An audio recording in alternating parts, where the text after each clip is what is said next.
सबसे पहले हमको ये समझना पड़ेगा कि ये जो कांग्रेस नाम की बीमारी है, इस कांग्रेस की बीमारी ने जब हमारा देश आज़ाद हुआ तो इसने किया क्या। आज 14 अगस्त है और आज से 75 साल पहले 15 अगस्त को हमारा देश आज़ाद हुआ और आज़ादी के पहले हमारे देश के 2 टुकड़े हुए और वो 2 टुकड़े में से एक टुकड़ा बना पाकिस्तान और दूसरा बना हिंदुस्तान। मित्रों, मैं आपको एक बात बताना चाहता हूं कि सबसे अपने देश की सबसे बड़ी दुर्घटना, कहिए कि सबसे बड़ी विभीषिका, विभाजन की जो विभीषिका हुई है वो ये कांग्रेस के समय। इस देश में मुस्लिम लीग की एक पार्टी है, उस पार्टी की स्थापना 1906 में हुई थी और 1940 में उस पार्टी ने मांग की कि साहब हम हिंदुओं के साथ नहीं रह सकते, हम इस देश में हिंदुओं के साथ नहीं रह सकते, हमको तो अलग राष्ट्र चाहिए। और 2 राष्ट्रों के सिद्धांत को पहली बार मुस्लिम लीग लाई और उस समय कांग्रेस के नेता जवाहरलाल नेहरू, उन्होंने मुस्लिम लीग की मांग को माना और जब माना तो क्या हुआ कि एक घोषणा हुई कि जो भारत में रहना चाहता है वो भारत में रहे, जो पाकिस्तान जाना चाहते हैं वो पाकिस्तान जाए। और विशेषकर जो मुस्लिम समाज के लोग थे उन्होंने बोला कि भैया हम तो पाकिस्तान जाएंगे, और जो पाकिस्तान में हिंदू रह रहे थे उनको मार कूट करके इस देश में भेजा। और जब ये विभाजन हुआ तो कितने लोग मारे गए होंगे आप समझ सकते हो। 6 लाख लोगों का कत्ल हुआ, 6 लाख, कल्पना कर सकते हो। हमारे यहाँ अमृतसर है पंजाब में, अमृतसर से एक ट्रेन भर के जाते थे पाकिस्तान में और उधर से ट्रेन आती थी, पूरी ट्रेन लाशों से भर के आती थी, यहाँ लाश उतारने वाले लोग नहीं थे, ये हालत कर दी थी।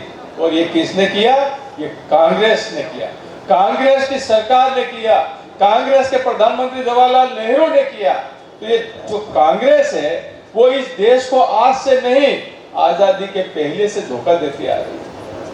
अभी मैंने भाषण सुन रहा था, नागर सिंह जी के भाषण सुन रहा था, मैं दादा का भाषण सुन रहा था, मैं विशाल जी का भाषण सुन रहा था। इन्होंने एक ही बात कही कि आजादी के बाद सबसे बड़ा धोखा अगर कांग्रेस ने किसी को दिया है वो है आदिवासियों को। आदिवासियों को जवाहरलाल नेहरू ने क्या बोला कि हम आपकी गरीबी दूर कर देंगे, हम आपके लिए पक्के मकान बना देंगे, हम आपके गांव की सड़कें बना देंगे, हम आपके गांव में बिजली लगा देंगे। जवाहरलाल नेहरू 1964 में शांत हो गए पर नहीं बनाया। उनकी बेटी बनी इंदिरा गांधी, उसी ने भी बोला कि मैं भी तुम्हारी गरीबी दूर कर दूंगी, मेरे बाप ने नहीं किया मैं कर दूंगी। और हम गरीब आदिवासी भोले भाले कांग्रेस की बातों में आए और हम शुरू से कांग्रेस को वोट देते रहे कि हमारी गरीबी दूर होगी, गरीबी दूर होगी। पर 1984 में इंदिरा गांधी भी चली गई, हमारी गरीबी दूर नहीं हुई। उसके बाद उसका बेटा आया, उसने बोला मैं गरीबी दूर कर दूंगा, मेरी माँ ने और मेरे नाना ने नहीं किया पर मैं कर दूंगा, पर वो भी नहीं कर पाए। तो मित्रों, ये जो कांग्रेस है ये हर आदमी को गरीब बनाकर रखना चाहती है ताकि हम उसको वोट देने की मशीन बने रहे। वो न तो पढ़ाई लिखाई करवाई आदिवासियों की, न आदिवासियों का विकास किया। अगर आदिवासियों की हितैषी कोई पार्टी है वो भारतीय जनता पार्टी। भारतीय जनता पार्टी सच्चे मायने में अगर हम देखें तो हमारे आदिवासियों की पार्टी है। आज जितने हमारे आदिवासी भाई बैठे हैं सबको फ्री में अनाज मिल रहा है कि नहीं मिल रहा? बताइए, मिल रहा है अनाज? पक्का मकान मिल रहा है? इलाज के लिए 5 लाख की सुविधा है? तो भाइयों, आज इस देश में गरीबों को हक दिलाने का काम किया वो हमारे देश के प्रधानमंत्री परम आदरणीय मोदी जी ने किया। गरीबों को मजबूत करने का काम किया तो हमारे देश के परम आदरणीय मोदी जी ने किया।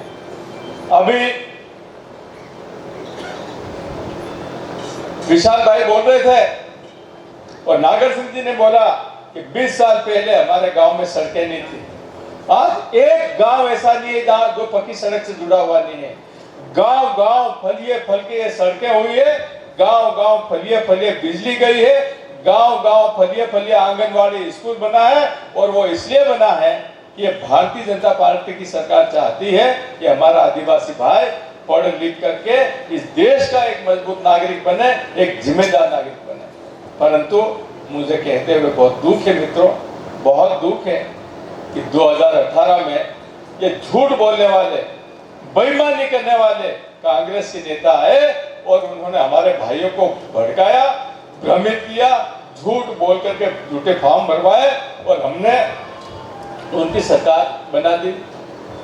हमने हमारे अच्छे अच्छे विधायकों को हरवा दिया, परंतु पाप का घड़ा तो चलता नहीं मित्रों, वो 15 महीने में ही फूट गया।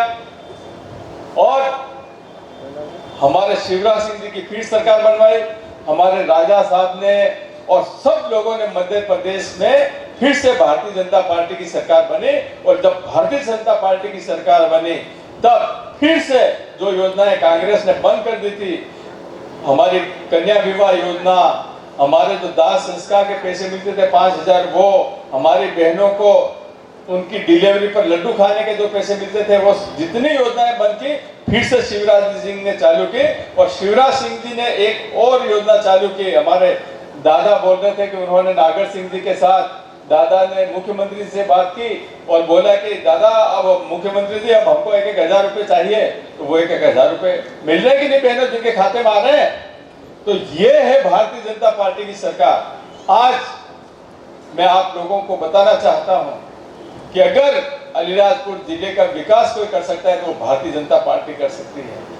आज हमारे विशाल भाई ने 15 करोड़ से अधिक लागत के अलग अलग कामों का आज भूमि पूजन करवाया और वो काम अभी शुरू हो जाएंगे, आने वाले समय में और करेंगे।